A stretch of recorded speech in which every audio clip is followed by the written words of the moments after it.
हम जो है मिट्टी में मिल जाएंगे, नहीं जाएंगे। हम जो है आरएसएस मुक्त जो है देश बनाएंगे। अब कैसे भाई, मैंने हिम्मत कर रहा है ये आदमी। हम तो बहुत कोशिश किए कि हमसे बातचीत हो जाए।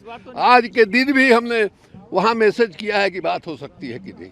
क्या जवाब है? क्या जवाब कोई आया? अभी तक कोई जवाब नहीं सर, आया। आपने एक लेख लिखा है, उसको लेकर जेडीयू बहुत चिड़ी हुई है। आपने आज जो लेख लिखा है उसको लेकर गांधी जी के बारे में, और उसको लेकर तो हम कोई ऐसा नहीं है कि हम अपने बारे में लिखे हैं। ऐसा आपको कई जगह बोर्ड मिल जाएगा जो नीतीश कुमार ने बिहार के नौजवानों को या बिहार की जनता को गांधी का जो दर्शन था उसको बताने के लिए कहा था। उन्होंने अपने भाषण में बोले हैं, तेजस्वी के खिलाफ उन्होंने उसका इस्तेमाल किया है।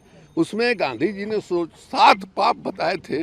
उसमें पहला पाप था सिद्धांतहीन राजनीति। तो जो पहला पाप है गांधी जी के नज़रों में, उस पाप के पापी नीतीश जी कैसे बन सकते हैं, ये हमारा समझ में नहीं आ रहा। आज तो नीरज कुमार ने साफ कह दिया कि जमीन के बदले नौकरी देने वाले लोग। भाई ये कौन नई बात है?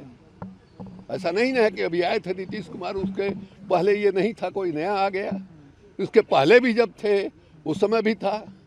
परिवारवाद के बारे में कहेंगे, जब 2015 में आए थे तो परिवारवाद नहीं था। और कहते हैं कि हम परिवारवाद नहीं करते हैं। अरे कौन है तुम्हारे परिवार में जिसको तुम राजनीति में ले आओगे? पत्नी है ही नहीं, एक बेटा है, उसने सीधे कह दिया कि हम राजनीति में नहीं जाएंगे। ये तो टेस्ट होता आपका उस समय कि आपका जो बेटा है अकेले बेटा है, बहुत अच्छा लड़का है।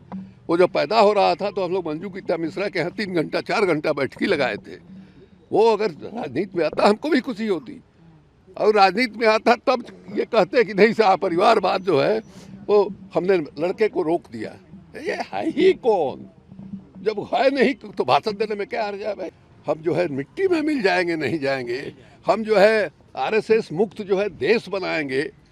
अब कैसे भाई, मैंने हिम्मत कर रहा है ये आदमी। हम तो बहुत कोशिश किए कि हमसे बातचीत हो जाए। आज के दिन भी हमने वहाँ मैसेज किया है कि बात हो सकती है कि नहीं। क्या जवाब है? क्या जवाब कोई आया? अभी तक कोई जवाब नहीं सर, आया। आपने एक लेख लिखा है, उसको लेकर जेडीयू बहुत चिड़ी हुई है। आपने आज जो लेख लिखा है उसको लेकर गांधी जी के बारे में, और उसको लेकर तो हम कोई ऐसा नहीं है कि हम अपने बारे में लिखे हैं। ऐसा आपको कई जगह बोर्ड मिल जाएगा जो नीतीश कुमार ने बिहार के नौजवानों को या बिहार की जनता को गांधी का जो दर्शन था उसको बताने के लिए कहा था। उन्होंने अपने भाषण में बोले हैं, तेजस्वी के खिलाफ उन्होंने उसका इस्तेमाल किया है। उसमें गांधी जी ने 7 पाप बताए थे। उसमें पहला पाप था सिद्धांतहीन राजनीति। तो जो पहला पाप है गांधी जी के नज़रों में, उस पाप के पापी नीतीश जी कैसे बन सकते हैं, ये हमारा समझ में नहीं आ रहा। आज तो नीरज कुमार ने साफ कह दिया कि जमीन के बदले नौकरी देने वाले लोग। भाई ये कौन नई बात है? ऐसा नहीं है कि अभी आए थे नीतीश कुमार, उसके पहले ये नहीं था, कोई नया आ गया। उसके पहले भी जब थे उस समय भी था। परिवारवाद के बारे में कहेंगे, जब 2015 में आए थे तो परिवारवाद नहीं था। और कहते हैं कि हम परिवारवाद नहीं करते हैं। अरे कौन है तुम्हारे परिवार में जिसको तुम राजनीति में ले आओगे? पत्नी है ही नहीं, एक बेटा है, उसने सीधे कह दिया कि हम राजनीति में नहीं जाएंगे। ये तो टेस्ट होता आपका उस समय कि आपका जो बेटा है अकेले बेटा है, बहुत अच्छा लड़का है। वो जब पैदा हो रहा था तो हम लोग मंजू गीता मिश्रा के यहाँ 3 घंटा 4 घंटा बैठकी लगाए थे।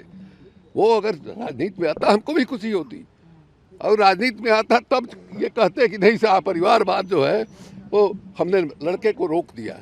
ये है ही कौन? जब है नहीं तो भाषण देने में क्या हर्ज है भाई?